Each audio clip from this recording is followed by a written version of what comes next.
Hello there, this is Qtv News. I am Maria Masane and thanks for joining us. First, the main local, international and sports news headlines. President Barrow on Monday laid the foundation stone for the construction of another major 30-kilometer road linking several villages in CRR. The First Lady Fatoumata Barrow on Tuesday presided over the commemoration of World Premature Day, organized by the Pediatric Association of the Gambia. The 2020 West Africa Senior School Certificate Examination results have been released with a slight improvement but a general low performance. Following reports that the Gambia College Annex in Basse is on the verge of a shutdown due to a shortage of staff, a reporter in URR went to find out the truth. In international news, the UN's refugee agency has said that more than 30,000 people have fled to Sudan because of the ongoing conflict in Ethiopia's Tigray region. In sports news, the Scorpion of Gambia regained top spot in Group D AFCON qualifying after a 2-1 win against the Panthers of Gabon on Monday. Now the local news in detail. Stay with us.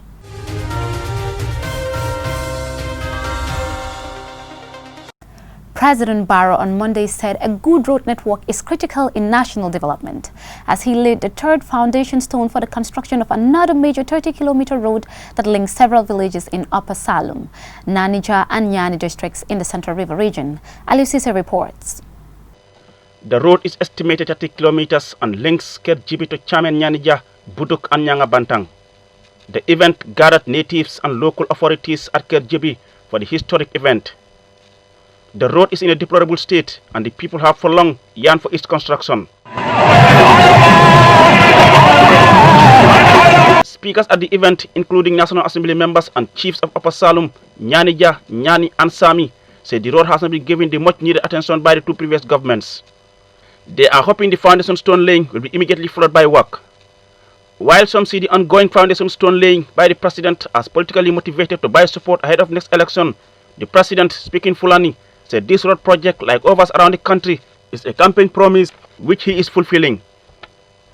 According to him, he is only fulfilling his responsibility, which is to bring projects that will change the lives of the people. He describes a good road network as critical for any development.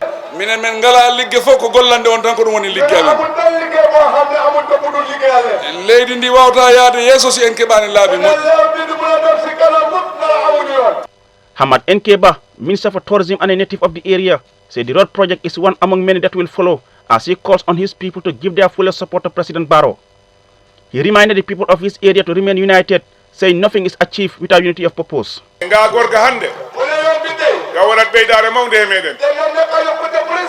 Good road network has and continues to be among the major development challenges faced by Gambians, especially in rural areas. With the laying of the foundation stones of these projects, Gambians will be watching to see whether it will be followed by immediate action. Reporting for Qtv News, I am Alusise. The First Lady Fatoumata Barrow on Tuesday presided over the commemoration of World Premature Day, organized by Pediatric Association of the Gambia. The event was held at the Edward Francis Small Teaching Hospital in Banjul. Amar Pijal has the rest of that story. World Premature Day calls for global attention to the heavy burden of death and disability and the pain and suffering that preterm births cause. The First Lady Fatoumata Barrow applauded the Pediatric Association for their hard work and dedication to duty in providing the much-needed care and support to the preterm babies and their mothers. She promised that her office will work with other partner agencies like the WHO, UNICEF and UNFPA to provide support to the pediatric ward of the Edward Francis Small Teaching Hospital. Despite national efforts made, overall progress in child survival and health cannot be achieved without addressing preterm birth. Prevention of preterm birth must be therefore be accelerated. Investment in human and maternal health and care at birth will reduce stillbirth rate and improve outcome for women and newborn babies, especially those who are premature. The Chief Medical Director at the Edward Francis Small Teaching Hospital, Professor Usman Nyang, said without a major push to reduce these deaths, the world will not reach the target global goal endorsed by 193 countries to end all preventable newborn and child deaths by 2030. They are not quite prepared for the world. A lot of challenges arise in their health, and these challenges impact upon them immediately. It impacts upon them in the first few years of life, and indeed it impacts upon them in later life. On the need to celebrate the day, the president of the Pediatric Association of the Gambia, Dr. Adama Sallah, said every year, globally, 15 million babies are born prematurely, accounting for more than 1 in 10 of all babies around the world. The swallowing reflex is underdeveloped, the coughing reflex is underdeveloped, and they have a tendency of food getting into their airways. They have a problem of regurgitation and vomiting of feed. So that's why a significant number of them would need IV feeding, intravenous feeding, which we also call parenteral nutrition. The Deputy Chief Matron at the Edward Francis Small Teaching Hospital Jariatu Drame said every single voice counts in the fight to end all preventable newborn and child deaths. For the media come to play a very important part of this gathering is for us to, our message to be taken up to the public so that the public will know, especially the women who are using this tabak they call. I don't know what are they using it for, but it causes many preterm labor. And infections in general is very key in preterm labor. World Premature Day initiative aimed to increase awareness around the world about the issues of preterm birth, preterm survival, and optimal development of preterm to reach their potential. Reporting for QTV News, I am Omar P. Jallo. The 2020 Africa Senior School Certificate Examination results have been released, and Gambia has registered a slight improvement in the number of students with 5 credits and above compared to the 2019 results. However, 79% of students scored less than 5 credits. Mamadou Lamin Choi reports.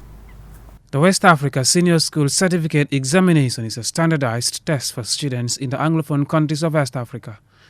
The result from this exam determine university and college admission.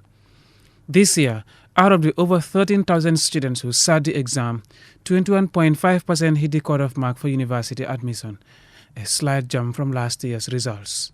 Overall,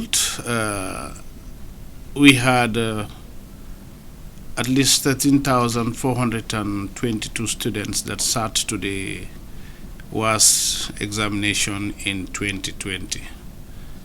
Out of that number, we have at least 2,882 of them with 5 to 9 credits, as opposed to last year, where we had 2,797 students with credits or with 5 to 9 credits. Though those figures, by contrast, represent an improvement from the previous year, the general performance of students in the WAS have not registered significant improvement. At least 79% of students who sat this year's exam backed results that fell below the average of 5 credits and above, signaling a big gap that the ministry is looking to close in the future. Our aim is to ensure that come next year, 2021, 2022, or the next 2 years, we want to make sure that there will be no student who will sit to the WAS exams without credit in any of the subjects. We want to have more students going into tertiary and university education. We want to make sure that we have more students passing the exams with better credits and nobody failing.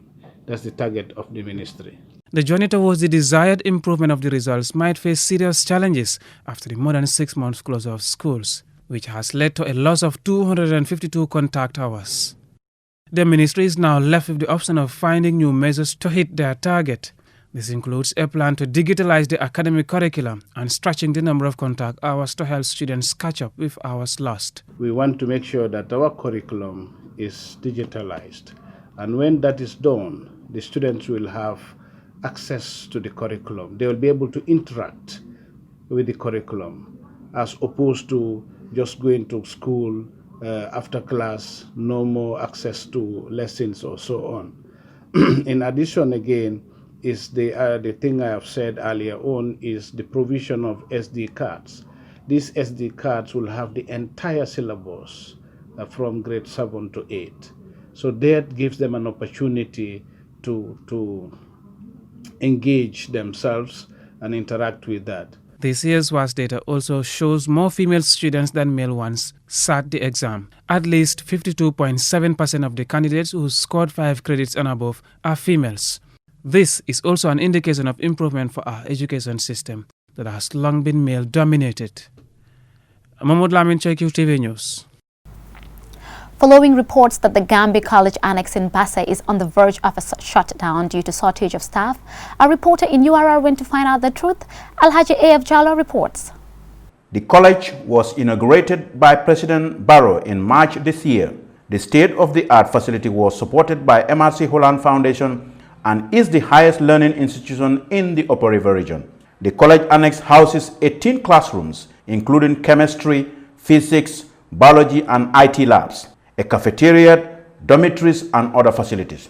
Reports that the college is on the verge of closure due to staff shortage have raised eyebrows. QTV visited the school to ascertain the facts. The principal of the Basse College, Abubakar Jallo, refuted the claims. This institution is not going to close as a result of anything, because we've started a long way and there were a lot of obstacles, and we've now started realizing the fruit of our labor. So there is no way that this institution is going to close. This is just the annex of our School of Education.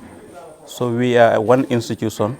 As far as the central administration is concerned, is the same institution. That is why almost every month I'm here to see what is happening, and also to tell the staff and the students that are here that it is one institution. So the principal will be here, will be in Birkama, and will be in Banjo.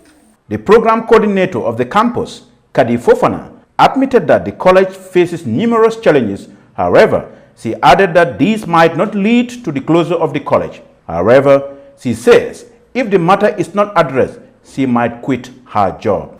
The challenge will be when we have more students come January. That is where we will have challenges. If Gambia College is not ready to hire full-time staff, because you cannot run a new institution without having full-time competent staff, then you definitely compromising standards. We don't expect to start this place without challenges. But there are some challenges that you have to climb up the mountain in order to overcome those kind of challenges. Without competent lecturers come January, I may not continue to be the coordinator of this campus, because this is something that I have been engaging the authorities on, and we cannot run this institution without having competent lecturers. The principal, Abubakar Jallo, also have this to say. It's a big challenge to try to move people from their workstations to come to rural Gambia. So we envisaged that this was going to be a challenge to get people into rural Gambia, but we believe that as Gambians, whether you are in the rural areas or in the urban areas, you should get the required education. Otherwise, we will just be having rural-urban migration. During the inauguration in March, talking about the challenges, the principal asked government to reconsider the amount of subvention provided for their work. At the time, the College Students Association acknowledged that the accommodation was good, but that access to full-time lectures were among their major concerns. Once fully operational, the Gambia College Annex will provide access to college education without having to migrate to the urban area, especially for students in the Upper River region and its environment. For QTV News, I am Alhaji F. Jallo. We will go for a short commercial break, and when we come back, the news continues with some more local news stories. Do stay tuned.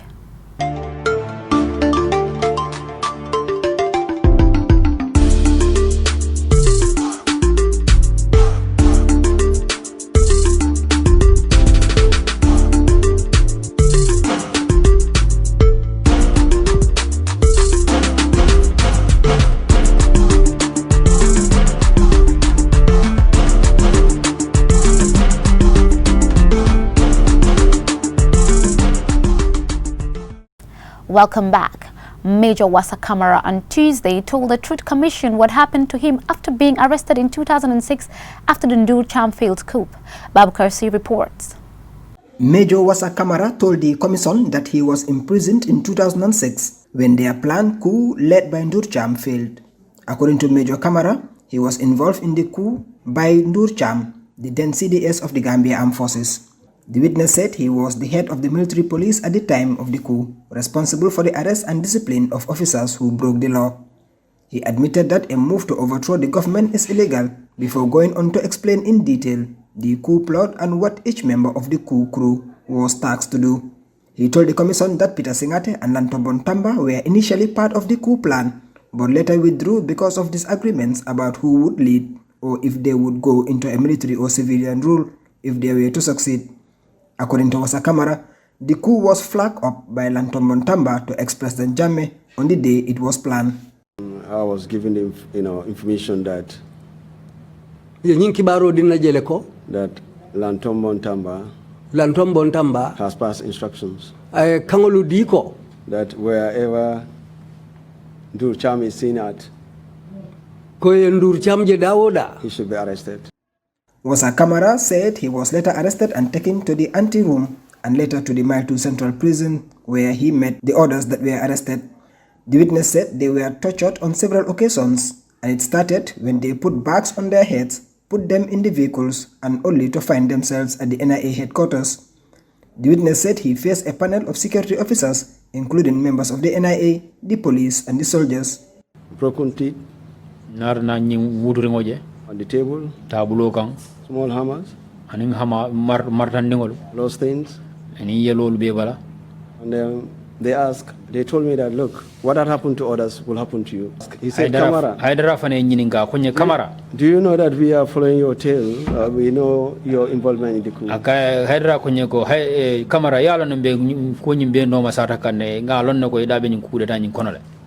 So before I could answer that, behold that person who was sitting at that place came to my back, slapped me seriously. Wassa Kamara said they were detained for 90 days incommunicado and would be brought every day to the NIA at night for questioning. The witness recalled the many occasions he was tortured by the junglers and later made him face a video camera where he was asked to plead for mercy to ex-President Jammeh and say on camera that he was never tortured. I came to this place, that is NIA office. Up till today, I was never being insulted, slapped, beaten, tortured in any form whatsoever by anybody. Major Wassa Kamara said after a few months they were brought before the High Court and 2 judges presided over the case on 2 occasions. The case was transferred to the military for court-martial where, according to him, during the court-martial, Lantobon Tamba and co. joined him as prisoners at the Mile 2 Central Prison, and at the same time, witnesses used against them were the same people that stood to testify against Lantobon Tamba. The witness said he was found guilty on 4 counts and was sentenced to life imprisonment. Major Wassa Kamara said he spent 9 years, 4 months and 13 days in jail before they were pardoned. Babukar C, Qtv News. Weeks after the reopening of schools following a 7-month shutdown to stem the spread of the coronavirus pandemic, our reporter Omar Prijala was in Yamina West to find out how provincial schools are coping with the new normal. Here is his report. After the country registered its first coronavirus case on 17 March, schools, lumos, markets, bars, nightclubs and other public places closed in April to minimize the spread of the coronavirus pandemic, which has claimed over 100 lives in the country. At a national bantaba which brought together school heads, teachers, students and regional representatives held at the ministry in Banjul to discuss the challenges, expectations and way forward for the successful implementation of these measures to ensure the safe reopening of schools. The ministry announced that schools will reopen for grades 7 to 12 on 14th October 2020 and 28 October for 1 to 6 grades and those in early childhood development schools. However, some schools are finding it difficult to follow the health guidelines due to lack of structures, resources and even teachers to handle all the reduced classes and shifts as the seating arrangement is such that a class that held 50 to 60 students will now host 25 to 30. Sambang Upper Basic School is the only junior secondary school in Nyamina West. Opened in 1997, the school has over the years produced great results despite teacher constraint and poor infrastructure. With more than 200 students, the school has, like other schools in the Gambia, resumed normal lessons and had taken the guidelines seriously since reopening.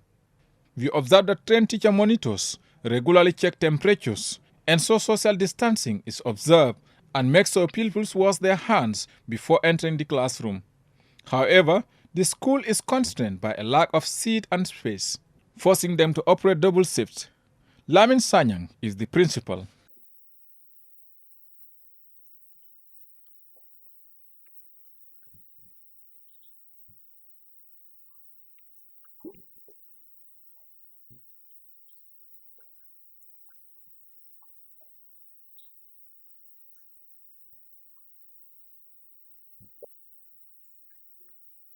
The head girl Fatu Manjang appeals for a library and calls on her fellow students to take their education seriously.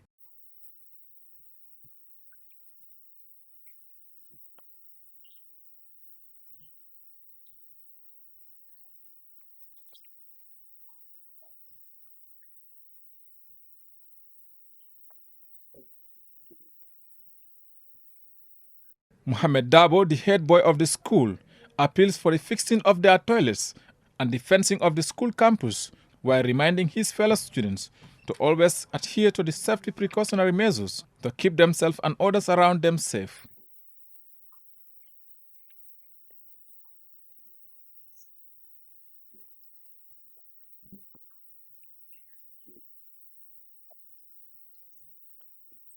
Another schools we visited is Mount Carmel Lower Basic School, located in Saregainako in the Nyamina West District of the Central River Region, established in 1954, and which has produced so many intellectuals, including the former Minister of Information Demba Ali Jao.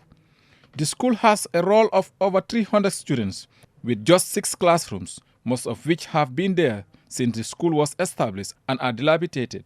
According to Mr. Paul Mendy, the head teacher, the school is challenged by lack of enough structures, furniture and toilets, as teachers share the same toilets with students. He appeals for support from government, NGOs, philanthropists and individuals to rescue the school. The more conducive the environment, the better the learning experience and the better will be the results produced in such an environment. Reporting for Qtv News, I am Omar P. Jallo. We will take another short break and we continue with international and sports news when we return.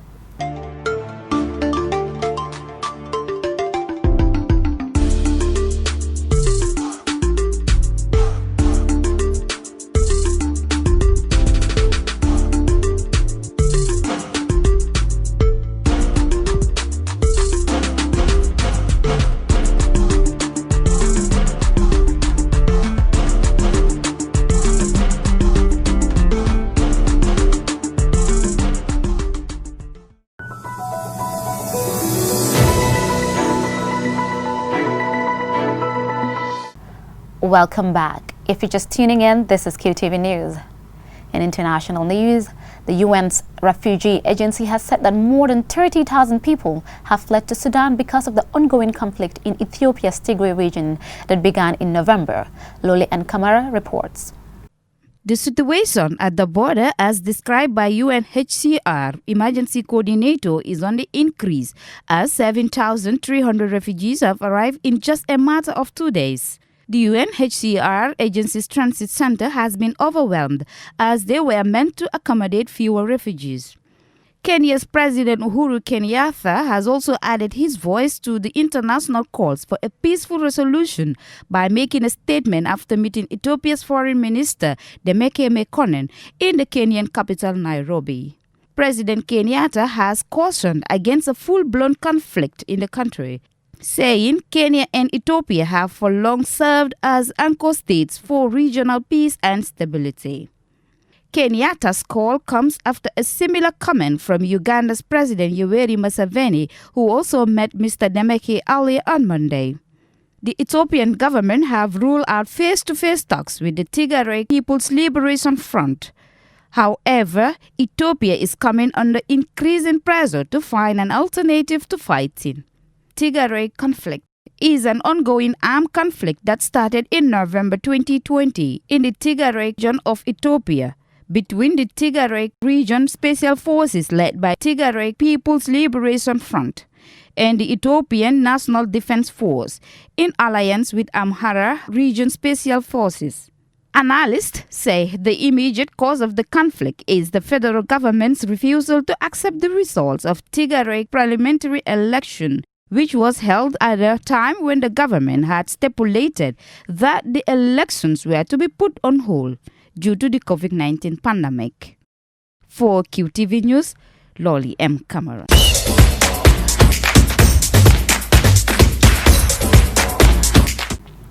In sports news, the Gambia has regained top spot in Group D AFCON qualifier after a 2-1 win against the Panthers of Gabon on Monday. They will now need a win in their last 2 games against DR Congo and Angola to secure qualification. Our reporter Mamadou Gajaga watched the game at the Independence Stadium and he tells us more. It appears to be a soul of the Barrows. Gabon's goalkeeper Anthony will never forgive himself for giving Modou Barrow the chance to put the Scorpions ahead in the 49th minute. The visitors' goalkeeper, struggling to clear the ball, an air shot gave Modou Barrow an unmissable chance to tap the ball in an empty net. However, Anthony denied Ablai Jallow twice in the 66th minute with 2 brilliant saves. Not to be denied, the Scorpions doubled their advantage in the 79th minute. Babukar Trawale Steve beautifully chested the ball to set up Musa Barrow, who nicked in a low shot to make it 2-0 for the Scorpions. The Panthers reduced the deficit, but it was too late to earn them all 3 points. A free kick executed by Dennis Bouaga was headed into the net by Ikili Manga. It was Gabon's first defeat in the group, and the victory means Gambia are on top of Group D by virtue of goal difference, but equal with Gabon on 7 points each. Scorpions coach Tom Sanfield praised his team for what he called a great performance. Today, I think the first half was in control without creating really chances, only 1 shot from Ablai Jallow. Second half, we came out with more fire and we scored 2 very good goals. 2 goals of the Barrows, what is very important for the boys, because the boys have a lot of talent, a lot of quality, but are not always lucky. And sometimes mentally it's needed to get that boost. So I'm very happy for these boys that they scored these goals. Naturally, we wanted to win 2-0. Later in the qualification, it could be important if we end the same points as Gabon. Then the goal difference of the head-to-head counts. Now it's 2-1, 2-1. We are the same as them. At the moment, we are number 1 because we are +1 ahead of them. But naturally, if they score more goals in the last goal against Angola than we, it could be a problem. The Gambia had to win against Gabon to have any chance of qualification to make it to their maiden AFCON final. 1 more win in their final 2 matches will secure their qualification. But the question is, can they do it? Mamadou Gajaga, Qtv News. And just to round up the other games played on the same day, Eswatini versus Congo and Malawi versus Burkina Faso ended goalless. South Sudan picked up their first win, beating Uganda 1-0. Botswana beat Zambia 1-0. Big winners on the day were South Africa, who won 4-2 away to Sao Tome. AFCON holders Algeria have qualified after drawing 2-2 in Zimbabwe. And AFCON hosts Cameroon carried on their impressive form with a 2-0 win away to Mozambique. Before we end this bulletin, let's take a quick look at our main stories. President Barrow on Monday laid the foundation stone for the construction of another major 30-kilometer road that links several villages in CRR. The First Lady Fatoumata Barrow on Tuesday presided over the commemoration of World Prematurity Day, organized by the Pediatric Association of the Gambia. The 2020 West Africa Senior School Certificate Examination results have been released with a slight improvement but general low performance. Following reports that the Gambia College Annex in Basse is on the verge of a shutdown due to shortage of staff, a reporter in URR went to find out the truth. In international news, the UN's refugee agency has said more than 30,000 people have fled to Sudan because of the ongoing conflict in Ethiopia's Tigray region. In sports news, the Gambia has regained top spot in Group D AFCON qualifier after a 2-1 win against the Panthers of Gabon on Monday. That's all we have for you in this edition of the QTV News. Do join us at 10 p.m. for another edition. Thanks for watching. Have a pleasant night.